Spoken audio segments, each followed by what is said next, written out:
Love me like you love deer season. That's the biggest deer of my life. There she is. Well, hey everybody, if you've just joined us, you've missed out on a little bit of elk hunting. 3 weeks worth, in fact. Elk hunting with a bow and arrow is one of my favorite things that I could do on this planet. But the next thing that we're about to do, I have to say holds an equal place in my heart, which is going back to my hometown of Fork Union, Virginia, and hunting some white-tailed deer with my friends and family. What you hear behind me is my high school football stadium. And you can hear the PA system, so we're getting the play-by-play of the football game while we're sitting in the tree stand. If you grew up in the country, you know exactly what I'm talking about. I don't have to explain it. Hunting the land that you grew up hunting or the land that you worked hard on, you know, you farmed it all your life or you leased this land and you worked hard at your job to get that piece of land. The downside is, a lot of times we sit and don't see anything. My buddy Dan from Everwild said it best. We're heading back to Virginia. It's gonna kick off Virginia right here, so here we go. This is the Virginia Show. Welcome. We usually get home off the road from hunting elk somewhere around the first week of bow season here in Virginia. This year we got back a couple days early. I've got a double set that I just hung. And if you can't tell, we're in the middle of a hurricane right now. I'm just gonna put on my rain gear and sit in it, I guess. You gotta hunt open today, you know? There's no acorns this year, so the deer are definitely gonna be hitting this Antler King food plot. No doubt. I mean, look at it. It's pretty. This year, above all years, I was really excited to hunt this small little piece of property because I bought this place about 3 years ago, and it attaches to my family farm. And we have not traditionally had giant bucks in this place, but for the last 3 years, we've been implementing supplemental feeding with Antler King, planting food plots, doing all kind of great things. The other good thing about this season is the acorns are not raining down like they do some seasons. So, you know, if you can find a tree that the acorns are dropping, that's a good place to hunt, but also it's gonna make hunting our food plots awesome. All right, well, it's opening day of bow season here in Virginia. This is the first time it hadn't been raining in about 3 or 4 days, and I'm hoping the deer are gonna move. It actually stopped raining around lunch and they were all out in my food plot, so I'm actually hunting the spot, trying to stay away from the food plot because I'm saving that for my kids. So opening day comes, and my plan is I'm gonna hunt a couple different spots over the next 2 days to see where the best deer movement is, you know, to have my daughter Addison come. So it's pretty slow that first evening, and I'm sitting there and I look down and one of my better deer, like top 3 on the property, is standing right there. This ground is so wet, he just walked right up the 4-wheeler trail right behind me. And here I am trying to self-film, messing with the stupid camera. And I had a shooter 9-pointer at 10 yards. I mean a shooter too, like a good deer. So scouting day 1 has been a success. And that second evening, I set up in a tree stand in the corner of that food plot that I had really prepped that tree stand for Addie to hunt out of it. And I was really excited when I started seeing deer coming well within bow range. I definitely picked a Hoyt up, but I couldn't bring myself to shoot a doe out from under my daughter like that. So I was gonna hold off and let Addie get a crack at one with the Barnett crossbow. Think that's a good tree stand? Yeah. You think you can shoot a deer out of it with your crossbow? Huh? You know, because of the hunter safety systems now and the lifeline, Addison, 8-year-old Addison, can get up in any of the tree stands that I hunt. And it's completely safe. She's always tied in, and it's a good feeling. And you can be more effective because some of these places, I hang tree stands, some of them 30 feet high. This is such a comfortable tree stand. It's like a couch almost. Yep. It's in here for hours. You know, Addison killed her first 2 deer a couple years ago with an AR-15 rifle. And she did it used in the field pod, and we did some training on the field pod. I can't believe it. I can't believe it. Just killed your first deer. The greatest thing is they've also got a tree pod. Anywhere on my property that I've got a tree stand, I've got that tree pod base in there, and then you can just carry the tree pod around to different stands. Not only does it make it easier for Addison, it makes her more accurate, and it's a lot safer. It just makes her a more effective hunter, and it's less as a dad and a camera guy that I got to worry about. It's just a great tool, and here she is, an 8-year-old girl with the Barnett crossbow out hunting during bow season, and it gives her an opportunity to hunt these deer before they're spooked, you know, before they get a lot of hunting pressure. She couldn't be out there during bow season currently because she just can't pull back enough weight. now she can hunt all the bow season with her Barnett Lady Raptor. And it's a cool thing to be out there and know that your kid has an opportunity and a chance to get it done and have assurance that it's going to be done effectively and safely. Well, as you can see, I'm not a real big fan of self-filming. That's what camera guys are for, in my opinion. But I tell you, a guy who is a really big fan of self-filming and who's really good at it is our cameraman and good friend, Brett Bickley, AKA Cheese. My man Brett's filming me today, and he killed a nice buck. And he can self-film. Unlike me, I can't. I don't want nothing to do with it. We met him through Facebook, oddly enough. He lives right down the road from my house, but he sent us this video of him self-film killing this 9-pointer. That's the buck we've been hunting. Opening day, baby. You can't get any better than that. And if you're wondering how he got the nickname Cheese, we were on the first road trip he ever went on with us was down to Florida. And we pulled into a fine dining establishment called Taco Bell and ordered a bunch of tacos. Well, Brett asked for no cheese on his, which me and Josh were like, no cheese on a taco? Anyway, so we get our tacos, and Brett gets the first 2 tacos out of the thing and assumes they just put cheese on all of them, so he just said, forget it, and he ate all the cheese tacos.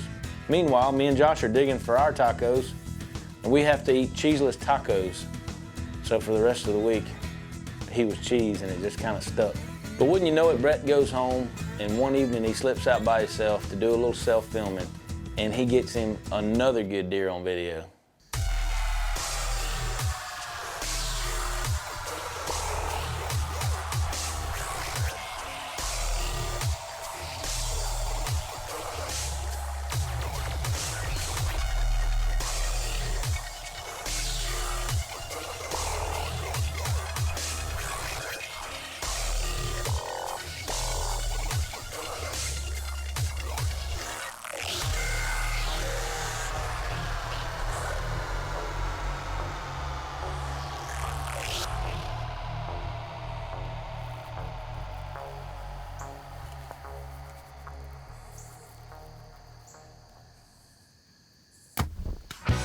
She made me rock and roll again. Put the swagger in my soul again. Push me back across the line. Brett doesn't play now. He got it not only on 1 camera, but 2 camera angles. I can barely remember to turn my darn Tacticam on when a deer's coming in. He went down right there and got his stuff together and went back in the woods, but I think that's a dead deer. That's what we call a red arrow right there. Not a complete pass through, but broke off and got, I'd say, at least 1.5 feet in him, so there he is. Yes! Oh, yes. Man, I am telling you what, we've been hunting hard this whole week. This is the first week of Virginia bow season out here, and we hunted the hardwoods first. Weren't seeing much deer, but my buddy John, he's been hunting this field and said he's been seeing a lot on my end, so I said, hey, let me go ahead and try to hunt the field. And hey, first time, and it paid off. I'd say 115, 120-inch deer.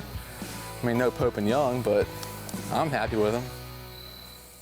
Typically when we get home off the road, my producer Josh and I tend to have a buddy film us, or we try to do some self-filming, or I'll go out and film my kids. And the reason for that is we want to split up and have the maximum opportunity for one of us to get a deer on video. Just like me, Josh has planted a bunch of Antler King on his property, so he's looking forward to getting home and hunting some of his spots too. Well, opening day finds Josh filming his lovely wife, Jessica. Well, Jessica had suffered a shoulder injury this year, and when she went to draw back on this deer, I think add in a little bit of adrenaline, and she couldn't get her bow drawn.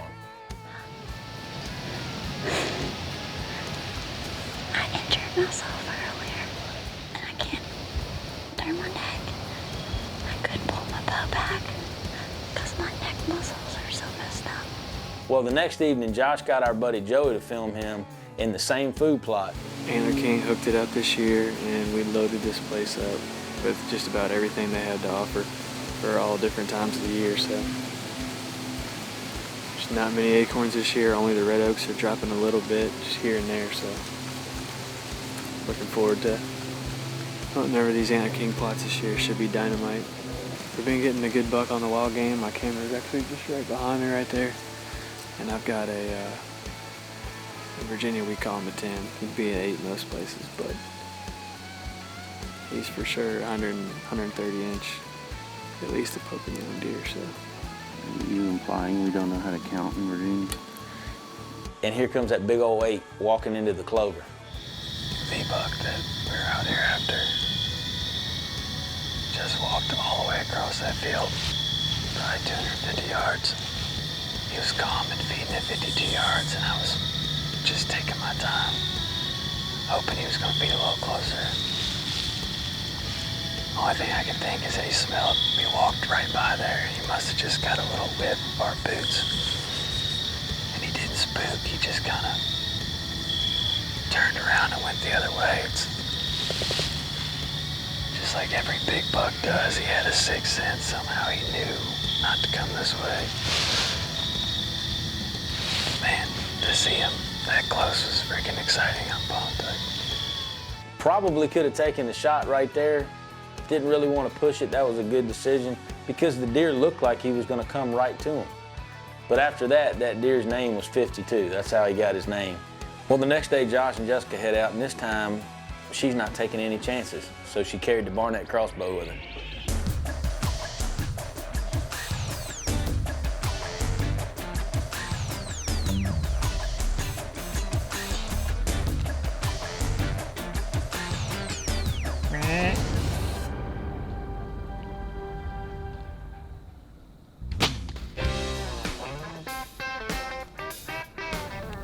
Well, I put it.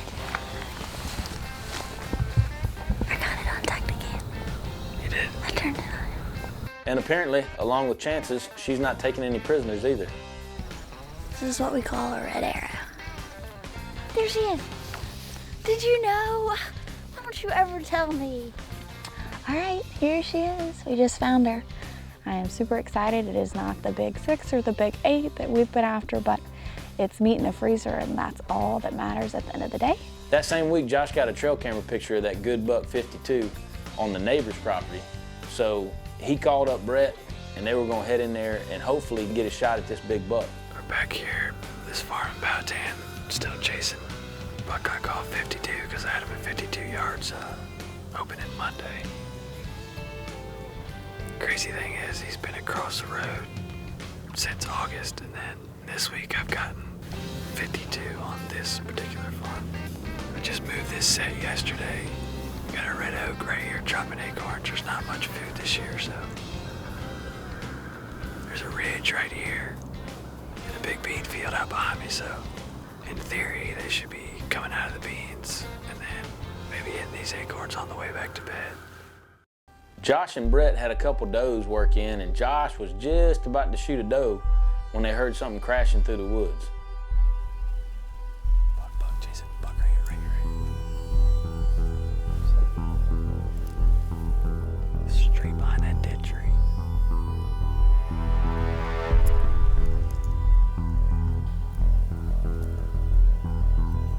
Still.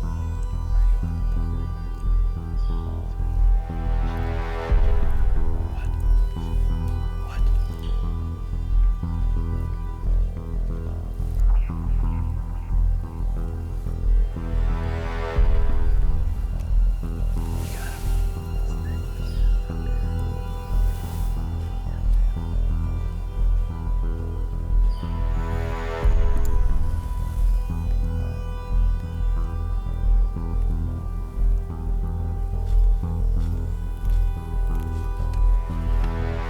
This was an intense hunt, man. It went from, man, I'm about to shoot a doe to the biggest buck of my life is in bow range and I'm at full draw. I mean, this thing was a stud for this part of the country. You got him. Tell me, just say yes when you do. Right.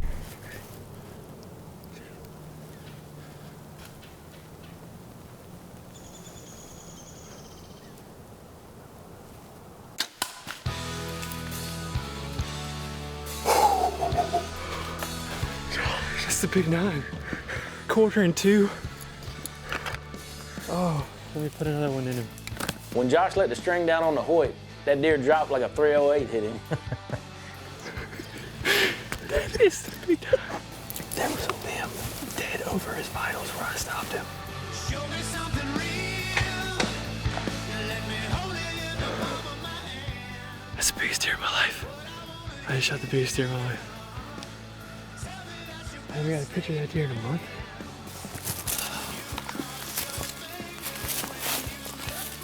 Dude.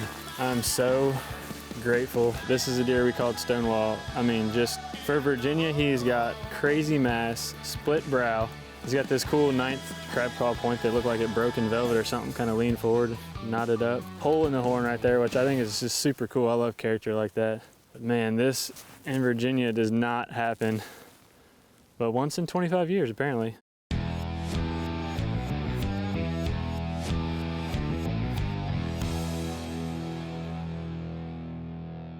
Hey guys, remember me? Host of the show. I'd like to kill a deer in Virginia too, if that's all right with you guys.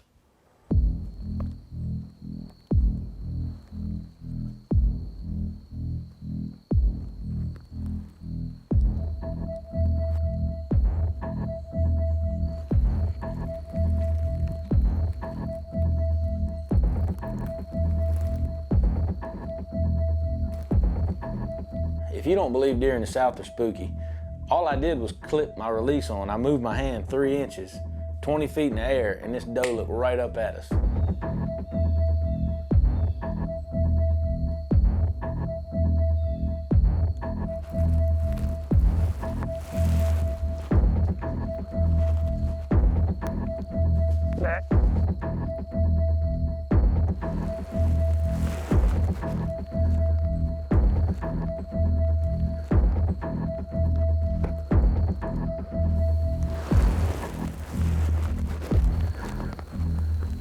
Yes or no?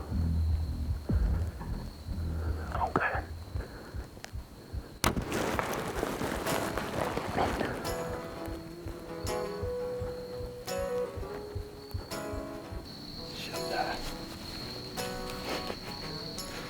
Shot her a couple hours ago. She came out, tried to bust us. I was gonna shoot her 20. Circled around about 45 yards. She's just a grunt quartering to me. I can see my nocturnal glowing over here. Frankie just got here. We're fixing to go. She most likely, I looked on my GPS, there's a creek down here. She's most likely just piled off into that creek. Look right there. Came over and flopped down dead in this creek. Not the usual recovery, but still pretty cool. Got a little Virginia backstrap going on. We've been on the road and had to come back to the house. We've been hunting a deer behind the house that Addison's trying to get with a crossbow. But we still got a few more days of bow season in Virginia. I'm hoping to get her that deer or either get on some other bucks. We got some deer around too. And then it's on to the land of the giants, the Midwest after this. But I'm just happy to be home right now, putting some back straps down. Nothing wrong with it.